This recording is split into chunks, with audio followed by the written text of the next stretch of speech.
35. Let not your heart be troubled. December the 14th, 1954. Good morning, friends. There are some chapters of Scripture that have worked their way into the hearts of untold numbers of people in an especially close way. One such passage is our reading for today, John 14. Let's listen to what our Lord has to say in this chapter. Let not your heart be troubled. Ye believe in God, believe also in me. In my Father's house are many mansions. If it were not so, I would have told you. I go to prepare a place for you, and if I go and prepare a place for you, I will come again and receive you unto myself, that where I am, there ye may be also, and whither I go ye know, and the way ye know. Thomas saith unto him, Lord, we know not whither thou goest, and how can we know the way? Jesus saith unto him, I am the way, the truth, and the life. No man cometh unto the Father but by me. If ye had known me, ye should have known my Father also, and from henceforth ye know him, and have seen him. Philip saith unto him, Lord, show us the Father, and it sufficeth us. Jesus said unto him, Have I been so long time with you, and yet thou hast not known me, Philip? He that hath seen me hath seen the Father. And how sayest thou then, Show us the Father? Believest thou not that I am in the Father, and the Father in me? The words that I speak unto you, I speak not of myself, but the Father that dwelleth in me, he doeth the works. Believe me that I am in the Father, and the Father in me, or else believe me for the very work's sake.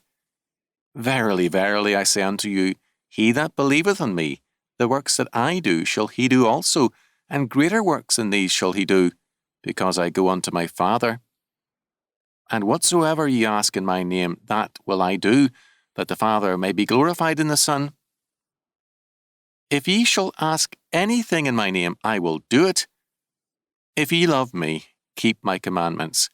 And I will pray the Father, and he shall give you another Comforter, that he may abide with you forever, even the Spirit of truth, whom the world cannot receive, because it seeth him not, neither knoweth him, but ye know him, for he dwelleth with you, and shall be in you.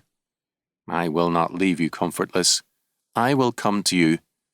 Yet a little while, and the world seeth me no more, but ye see me, because I live, ye shall live also. At that day ye shall know that I am in my Father, and ye in me, and I in you.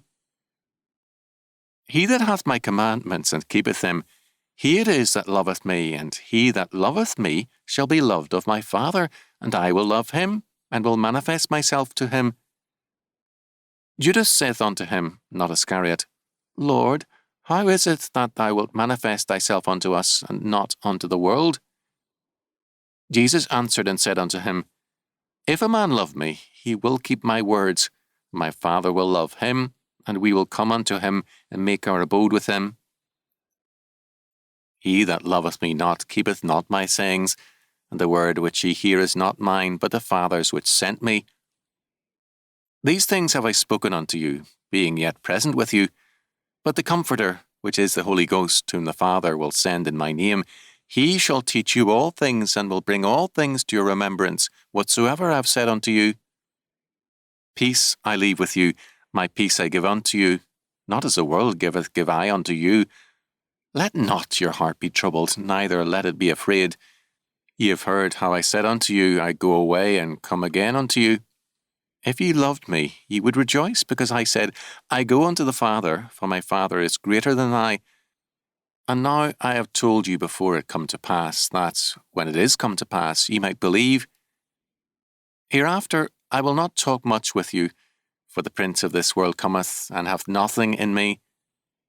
But that the world may know that I love the Father, and as the Father gave me commandment, even so do I.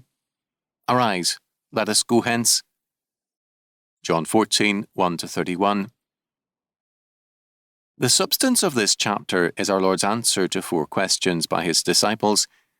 He had announced that he was leaving them, and they were greatly disturbed. Thomas asked, Lord, whither goest thou? And was told he could not follow us yet. The Lord was going to open the way to the Father's many mansions and give them the fullness of his kingdom, eternal life. Thomas asked the second question, "How can we know the way?" Jesus answered, "I am the way, the truth, and the life. No man cometh unto the Father but by me." The only approach to God the Father is through Jesus Christ. The only way to know God is to know Jesus Christ. The truth Jesus declared is not something abstract, not a series of miscellaneous facts nor experimental data. The truth is a person, and that person is Jesus Christ. The third question came from Philip, who asked, "Show us the Father." Jesus' answer was a reprimand. "Have I been so long time with you, and yet thou hast not known me, Philip? He that hath seen me hath seen the Father." In other words, Jesus declared that he was God incarnate. To see him was to see God. Jesus is God in the flesh, and his own insistence was that this identification with God be full and complete. The fourth question came from Judas, not Iscariot, who wanted to know how Jesus planned to continue to be with him, but not with the world. Jesus declared his union with the people as one body and their identification in this act of grace. Jesus will always be present with his people because, according to his promise, he became one with them. We are, as a consequence, near to God because we are members of his body. Our Lord therefore declared, "Let not your heart be troubled," because as members of him we are members in that great and ultimate victory. The prince of this world comes and has no claim over us because of our membership in Christ. The true victory is not over Rome or over any human enemy, but over the old Adam in us, over sin and death. And this victory Jesus Christ gained for us. The little things which trouble us and which we are greatly upset about are here today and gone tomorrow.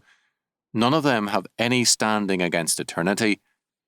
Real peace comes in victory over ourselves, and this victory is ours only in Christ. When Jesus Christ said of his disciples, "Let not your heart be troubled," he immediately told them how to find peace. This is what he said, "Believe in God, believe also in me." When we believe in him according to his word, he gives us his victory, his comfort, and his peace. He says to us, "Peace I leave with you, my peace I give unto you. Not as the world giveth, give I unto you. Let not your heart be troubled, neither let it be afraid." Verse 27.